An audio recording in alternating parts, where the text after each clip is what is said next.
Bienvenue dans Objectif Tech, un podcast de Capgemini France. Bonjour à toutes et à tous. Je suis ravie de vous retrouver pour cette nouvelle émission cloud du podcast Objectif Tech, le rendez-vous mensuel pour toutes celles et ceux qui innovent grâce au cloud. C'est un nouvel épisode en partenariat avec Philonomist que nous vous proposons aujourd'hui. Au cœur de notre discussion, le poids environnemental du cloud. Gaz à effet de serre, tension sur l'eau ou les métaux, comment faire en sorte que transition numérique et transition environnementale avancent dans la même direction. Pour répondre à mes questions, je suis accompagnée de Guillaume Pitron, journaliste, chercheur, réalisateur de documentaires et auteur du livre « L'enfer numérique, voyage au bout d'un like ». Vous êtes dans Objectif Cloud, nous sommes au studio 147 de Capgemini et ça commence maintenant. Objectif Cloud, une émission présentée par Delphine Legarlès. Bonjour Guillaume, bienvenue dans Objectif Cloud. Bonjour Delphine. On a beaucoup parlé jusqu'à maintenant, et d'ailleurs dans ce podcast aussi, de l'impact notamment sur les gaz à effet de serre du numérique. Mais qu'est-ce que c'est le véritable poids du cloud pour vous ? Est-ce que c'est aussi virtuel qu'on ne le pense ? Rien n'est virtuel, tout est très matériel, et n'oublions jamais que lorsque l'on parle du cloud, aussi éthéré ce mot soit-il, tout nuage procède d'un trou dans le sol. C'est-à-dire que pour commencer à fabriquer un serveur, et quelques milliers de serveurs qui eux-mêmes se trouvent dans un hangar qu'on appelle un centre de stockage de données, il faut des métaux. Et donc il faut des métaux en abondance dans l'écorce terrestre, tels que le cuivre, le fer, qui servent pour la fabrication des serveurs. Et puis il faut des métaux aussi de spécialité, des métaux un peu plus rares, qu'on trouve dans des proportions assez faibles. Il faut beaucoup creuser pour obtenir certains métaux spécifiques, tels que l'indium, le gallium, le germanium, même éventuellement un minerai tel que le graphite par exemple. Toutes ces mines se trouvent généralement dans des pays assez pauvres, où les réglementations environnementales sont faibles. Quand elles existent, elles ne sont pas nécessairement respectées. Ce ne sont pas les mêmes conditions de travail que dans l'ensemble de la société européenne ou française. Parce que nous ne voulons pas de ces métaux, nous, Européens, on ne veut pas se salir finalement, on préfère laisser d'autres le faire. Et néanmoins, ces métaux sont indispensables pour nos vies connectées, depuis le téléphone jusqu'au cloud, puisqu'en fait, toutes mes données se trouvent dans le cloud. Lorsque je communique avec quelqu'un, c'est dans le cloud. Simplement, ce cloud, il fonctionne grâce aux serveurs, et les serveurs, encore une fois, pour les serveurs, c'est des métaux qu'il faut pour les fabriquer. Donc ces serveurs sont bien réels, eux. Comment on fait pour faire prendre conscience aux utilisateurs, mais aussi finalement aux entreprises, parce que nous, c'est ce qui nous intéresse, de cet impact du cloud ? D'abord, il y a des lectures, grand public, qui sont accessibles également aux entreprises et aux salariés des entreprises et qui sont passionnantes. Je pense par exemple aux publications de l'ADEME, l'Agence de l'environnement et de la maîtrise de l'énergie, qui publie un livre blanc sur le numérique responsable et qui permet de prendre conscience de la réalité matérielle de nos interfaces, du cloud, de sa consommation d'électricité, de ses émissions de CO2. Je dirais que c'est une bonne base de départ. Après, on peut se brancher, ça se tient généralement tous les ans au mois de mars, sur un tutoriel en ligne qui s'appelle le World Digital Cleanup Day, qui a été créé par Anneli Ovril, qui est une militante estonienne que j'ai rencontrée à Tallinn. Et en fait, elle a créé ce tutoriel pour faire prendre conscience aux gens de ce que c'est que la réalité matérielle d'un email. Et donc en fait, elle vous emmène pendant un tutoriel de quelques heures à travers une opération de nettoyage de votre boîte mail. Et en fait, à l'arrivée, vous allez avoir un chiffrage précis de la quantité d'énergie et donc d'émissions de CO2 qui ont été économisées en procédant à ces gestes tout simples, mais qui consistent finalement à vous délester de vos déchets numériques, de la même façon qu'on peut se délester de ces déchets matériels au quotidien. Alors certes, ça ne va pas avoir un immense impact sur l'avenir de la planète de se débarrasser de 3 mails, parce que l'impact d'un email est assez faible par rapport à d'autres impacts, notamment la vidéo par exemple, ou l'intelligence artificielle générative, mais pour autant, ça permet de prendre conscience de la réalité je dirais tangible d'un simple email. Et puis, je pense que si on veut un peu pousser plus loin dans cette prise de conscience, on peut se tourner vers des ratios, des calculs qui sont proposés par différents instituts de recherche, et je pense en particulier à l'Institut Wuppertal, qui est un institut de recherche allemand, qui se trouve dans la ville de Wuppertal, et qui a développé, il y a quelques décennies de cela, un ratio passionnant qui s'appelle le sac à dos écologique. Le sac à dos écologique, c'est la mesure du ratio entre le poids de vos objets qui vous entourent et toutes les matières premières qui ont été nécessaires pour fabriquer cet objet. En fait, ça revient à dire que ma chemise ou votre t-shirt, en fait, ils sont beaucoup plus lourds que ce que je porte. Parce que ma chemise, votre t-shirt, a nécessité de l'eau pour être produit. Et vous ne portez pas l'eau qui a nécessité de produire le t-shirt ou la chemise. Et pourtant, ce ratio, le sac à dos écologique, réintègre l'ensemble des ressources qui directement, indirectement interviennent dans la fabrication de votre chemise et de votre t-shirt. Et on arrive à des ratios qui sont de 100 pour 1, 200 pour 1, 300 pour 1. Il faut 300 fois plus de matière que le poids de l'objet au final. Et on peut produire ces ratios pour les objets numériques. Et donc on apprend, grâce à ces ratios du Wuppertal Institute, que notre téléphone ne pèse pas 150 grammes, mais il pèse 1200 fois plus que les 150 grammes. Il pèse 183 kilos. Et on apprend qu'une puce électronique ne pèse pas 2 grammes. Elle peut peser, ça dépend des puces, jusqu'à 30-32 kilos. Donc 16 000 fois plus que le poids final du microprocesseur. Tout cela pour prendre conscience que plus c'est petit, plus c'est gros. Plus c'est léger, plus c'est lourd. Et que les objets les plus lourds du quotidien, finalement, ceux dont l'impact matériel sont les plus forts, ce sont les objets censément virtuels, les objets qui nous permettent d'avoir accès au numérique. Et ce ratio-là, le sac à dos écologique, est fascinant, parce que tout d'un coup, il nous fait prendre conscience de façon extrêmement claire et précise que rien n'est virtuel, que tout est matériel, et je dirais même quelquefois que plus c'est virtuel, plus paradoxalement c'est matériel. Bien sûr, et c'est aussi cette connaissance et cette conscience individuelle qui va permettre aussi après en entreprise de mettre tout ça en place. Une fois parce que les entreprises, elles sont en fait challengées, défiées par leurs salariés. Et on le voit par exemple chez Amazon Web Services, ou Amazon tout court d'ailleurs, au sein de cette société américaine, vous avez vu ces dernières années des pétitions signées par milliers par des employés d'Amazon, qui en fait exigeaient de leur direction qu'elles prennent davantage d'engagement écologique. Donc effectivement, c'est une prise de conscience individuelle, et si ces consciences individuelles s'agrègent, eh bien tout d'un coup, en fait, ça oblige la structure à bouger elle-même. Si on revient, nous, à nos clients, qui ont donc cette conscience, et justement aussi pour pouvoir toujours attirer aussi de nouveaux talents, se doivent d'être plus vertes aussi dans leurs actions, et notamment dans leurs actions numériques. Il faut pour eux agir de concert avec les cloud service providers qui pour le moment sont encore assez opaques sur le sujet et sur les informations qu'ils partagent avec leurs clients. Selon une étude de Boavista qu'on m'a partagée hier soir, les entreprises éprouvent majoritairement des difficultés à recueillir des informations, mais aussi un accompagnement de la part des fournisseurs de cloud, et ce, quel qu'il soit. Il n'y en a pas un qui sort du lot par rapport aux autres. Guillaume, qu'est-ce qu'ils doivent mettre en place aujourd'hui, ces hyperscalers, et quel doit être leur rôle par rapport à leurs clients qui consomment leurs services ? D'abord, il y a un contexte de droit contraignant, de droit non contraignant, qui depuis une quinzaine d'années engage les fournisseurs de services cloud à améliorer leurs pratiques environnementales, à améliorer l'efficience de leurs services. Et ça passe par tout un tas de mesures, je pense en particulier au PUE, le Power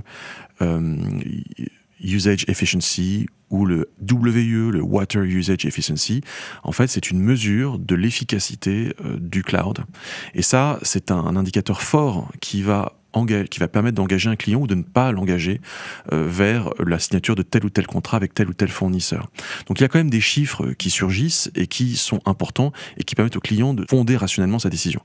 Par ailleurs, les entreprises de cloud, de plus en plus, communiquent de gré ou de force sur leurs émissions de CO2.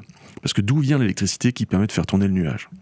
Est-ce que cette électricité provient d'une centrale à charbon ? Est-ce qu'elle provient d'une centrale à gaz ? Est-ce qu'elle provient d'une centrale nucléaire ? D'une centrale hydroélectrique ? Ce n'est pas du tout évidemment le même impact CO2. Et là aussi, vous allez avoir une intégration progressive des services de production d'électricité au sein même des entreprises de cloud. C'est-à-dire que les entreprises de cloud, en fait, intègrent en leur sein une branche qui produit l'électricité pour leurs propres services. On pense en particulier à Amazon Web Services, qui communique beaucoup, par exemple, sur l'achat, l'acquisition, le déploiement de centrales solaires ou éoliennes pour pouvoir faire tourner sa branche Amazon Web Services.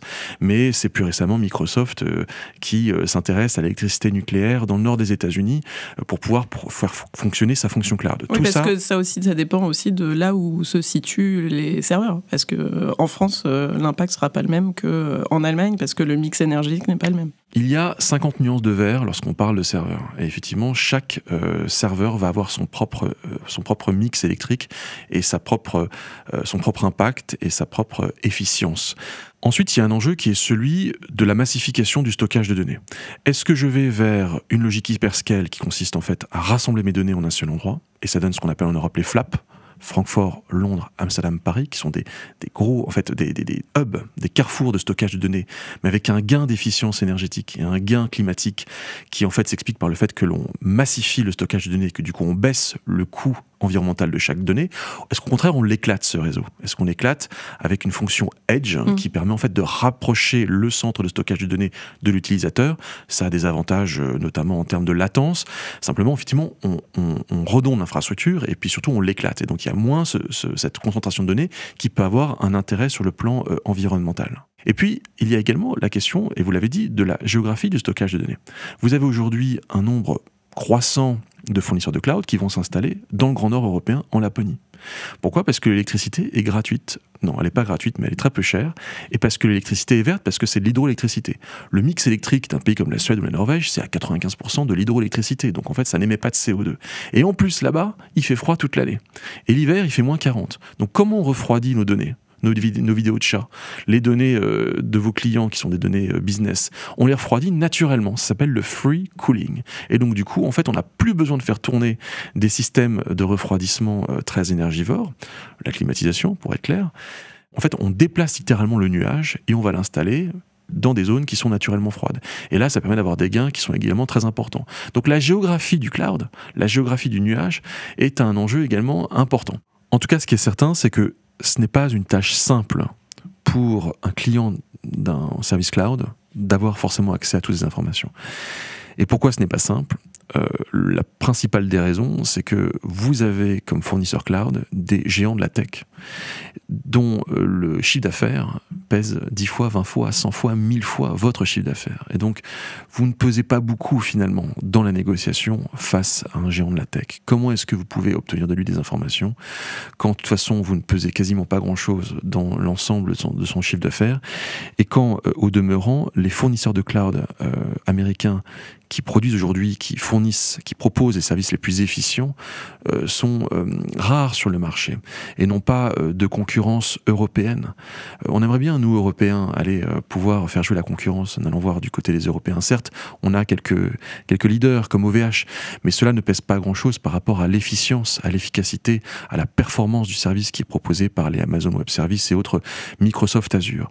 Donc, régnant en maître sur ce secteur-là, fournissant un service d'une efficience et d'une performance inégalée, bien finalement, vous n'avez pas beaucoup d'atouts et pas beaucoup de cartes dans votre manche dans la négociation pour nécessairement obtenir l'information. Et je le vois dans des entreprises du CAC 40 français, lesquelles j'ai pu discuter. Je vois cette difficulté, effectivement, d'avoir accès, in fine, à cette information-là. C'est donc un sujet complexe, c'est sûr, et surtout, c'est un sujet où les parties prenantes sont multiples. Est-ce que finalement, la question de l'impact environnemental du cloud n'est pas un sujet géopolitique ? À partir du moment où l'on constate et où on prend conscience que le virtuel est très matériel, alors il y a la géopolitique. D'abord, c'est la géopolitique des métaux qui sont nécessaires pour fabriquer le cloud.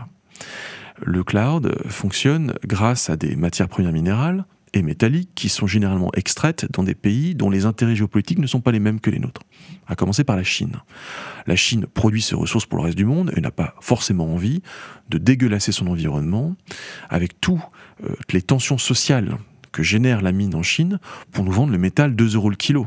Elle va évidemment jouer de son avantage sur les marchés de ces matériaux pour pouvoir en tirer un gain, notamment diplomatique. Et on assiste depuis environ 20-25 ans à une géopolitique des métaux critiques, les métaux notamment de la transition numérique, où l'on voit la Chine jouer des coudes et même jouer des muscles face aux pays consommateurs de ces matières premières. Donc il y a une géopolitique de ces matières premières qui va d'ailleurs bien au-delà de la Chine, qui inclut également un pays comme l'Indonésie, qui est un grand producteur d'étain et de nickel, qui sont des métaux de la transition numérique et du cloud, mais également l'Australie ou la Bolivie, qui sont des producteurs de lithium, qui est un métal important pour la transition numérique. Ensuite, il y a un autre enjeu géopolitique, qui est celui de la localisation géographique du fameux cloud. Évidemment, si votre cloud se trouve aux États-Unis, vous avez une souveraineté sur vos données qui n'est pas du tout la même que si le cloud se trouve en France. Et donc, décider de faire appel à tel ou tel fournisseur dont la nationalité peut être européenne ou américaine, évidemment, en termes de protection des données et en termes de fourniture de données à une puissance étrangère non française, c'est un sujet important et ça va avoir un impact sur la souveraineté européenne. Et puis, un dernier enjeu qui est fascinant, c'est qu'est-ce qui relie le cloud à votre téléphone ? ce sont des câbles sous-marins. 95% de la donnée passe par des câbles, en particulier des câbles qui traversent les océans pour relier les États-Unis à l'Europe et l'Europe à l'Asie. Ces câbles-là, ils sont fragiles, ils peuvent être espionnés, et puis en temps de guerre, ils peuvent même être sectionnés.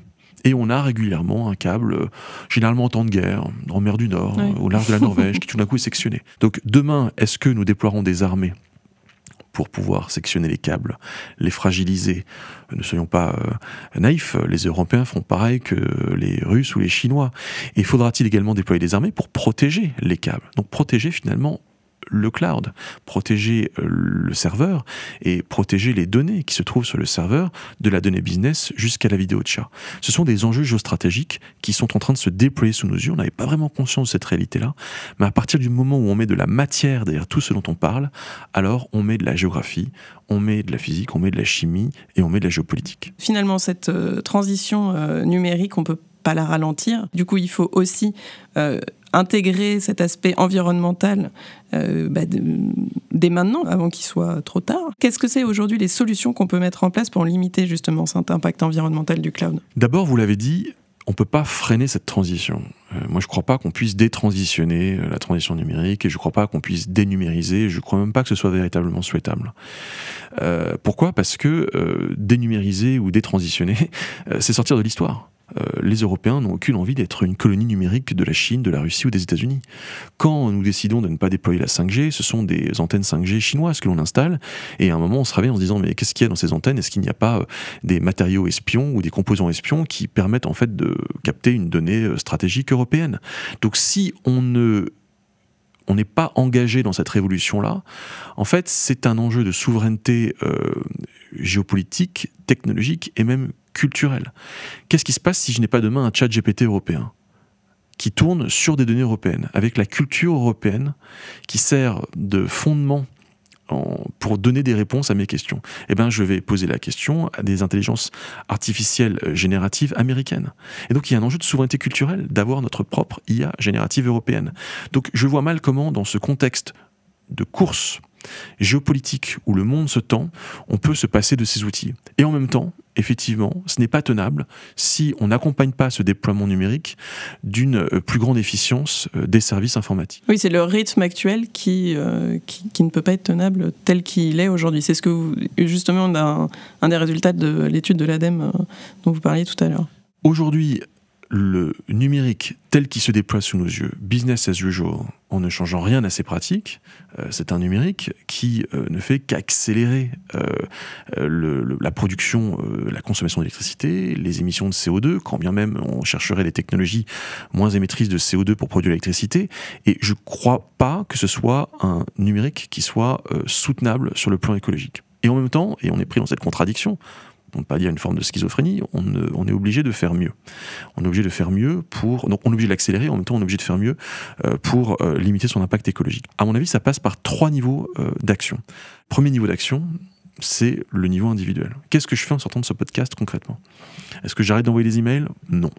Est-ce que vous arrêtez de regarder une série Netflix? Non. Ou alors si vous la regardez sur votre téléphone, baissez la résolution de votre série sur votre téléphone, parce que franchement, en basse définition, ça ne changera pas grand-chose. Est-ce que je me branche sur le Wi-Fi plutôt que sur la 4G quand je suis chez moi? Oui, il y a un gain en termes d'efficacité énergétique qui est connu. Est-ce que je garde mon téléphone portable plus longtemps? En fait, c'est ça le sujet. Il faut garder son téléphone portable plus longtemps. On considère que la fabrication du hardware, le serveur, le portable, c'est environ 70% des impacts écologiques du numérique. Donc si je décide de garder mon téléphone, non pas 1 an et demi comme il est d'usage de le faire, mais 3 ans en le réparant ou en choisissant un téléphone qui est réparable, eh bien, effectivement, je vais considérablement baisser mon impact écologique. Après, il y a un niveau organisationnel. Qu'est-ce que fait une entreprise lorsqu'elle veut baisser son impact écologique? D'abord, il faut qu'elle le calcule.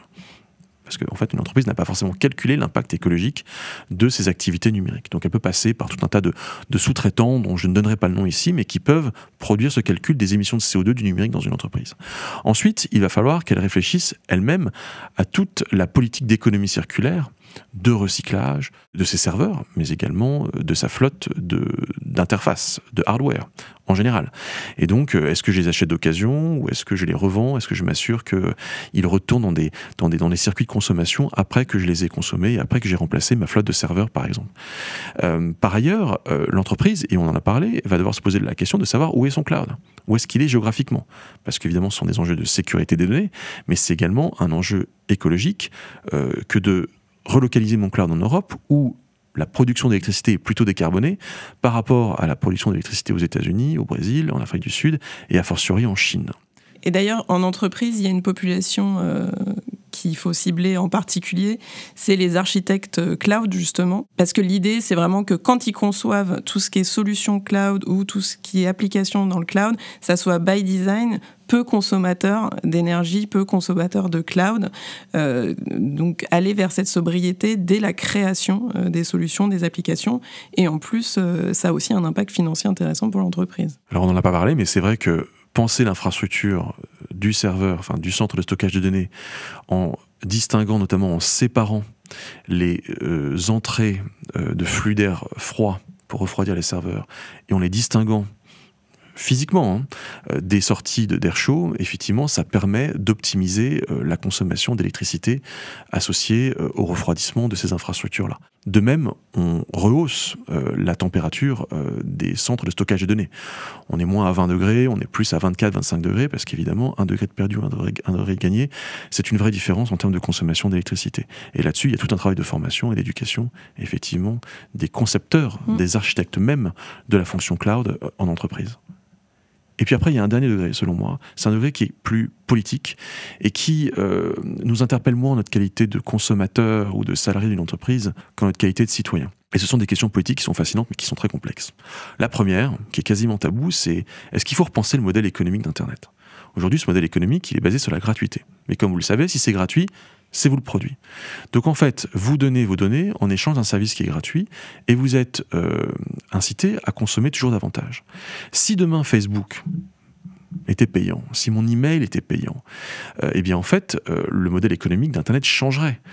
Le fournisseur du service se paierait moins sur la production, votre production de données qu'il va derrière utiliser, et il se paierait sur un service contractuellement facturé. Mais du coup, ça changerait complètement cette logique de voracité de la ponction de données qui émane du fournisseur de services web.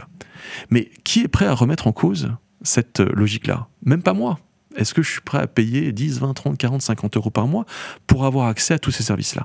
Pas forcément, mais pourtant c'est une vraie question, et de cette question découle en fait une autre façon de concevoir Internet qui soit peut-être moins producteur de données, des données pas forcément utiles ou des données qui vont être utilisées contre vous, contre votre vie privée, et c'est un sujet. Par ailleurs, il y a une valeur qui est fondamentale dans nos sociétés occidentales, qu'on appelle la démocratie. Or, cette valeur est fragilisée par les réseaux sociaux. Et donc, tout d'un coup, surgit un débat sur le nécessaire encadrement des réseaux sociaux pour pouvoir préserver cette belle valeur qu'on appelle le vivre ensemble. Donc, si on commence à déployer dans la société, dans la cité, cette réflexion sur le nécessaire équilibre entre l'usage tous azimuts des réseaux sociaux et la préservation de cette valeur qu'on appelle la liberté, le vivre ensemble, la démocratie, alors tout d'un coup, en fait, on modèle l'utilisation du numérique en conséquence. Mais ce sont des questions qui sont politiques. Ce sont des questions qui impliquent que j'y réfléchisse non pas en ma qualité de consommateur, mais en ma qualité de citoyen. Ce sont des questions qui impliquent une réponse à long terme. C'est dans 5, 10, 15 ans que nous allons remodeler notre société démocratique ou pas. En tout cas, je vois 3 degrés de réponse, j'y reviens, individuels, organisationnel au niveau des entreprises qui utilisent ces outils, et politique, ce sont des réponses à plus long terme, mais qui doivent être conjointement menées pour pouvoir réfléchir à l'impact du numérique sur nos vies au quotidien et remodeler, réorganiser, réfléchir à nouveau à l'impact du numérique sur l'environnement. Pour terminer sur une note plus optimiste, on va souhaiter que la transition numérique et la transition environnementale se rejoignent. Mais j'ai une dernière question qu'on pose à tous nos invités. Guillaume, quel est votre objectif pro ou perso pour les mois à venir ? Alors, objectif pro, de finir un nouveau livre que je suis en train d'écrire, et c'est pas de la tarte.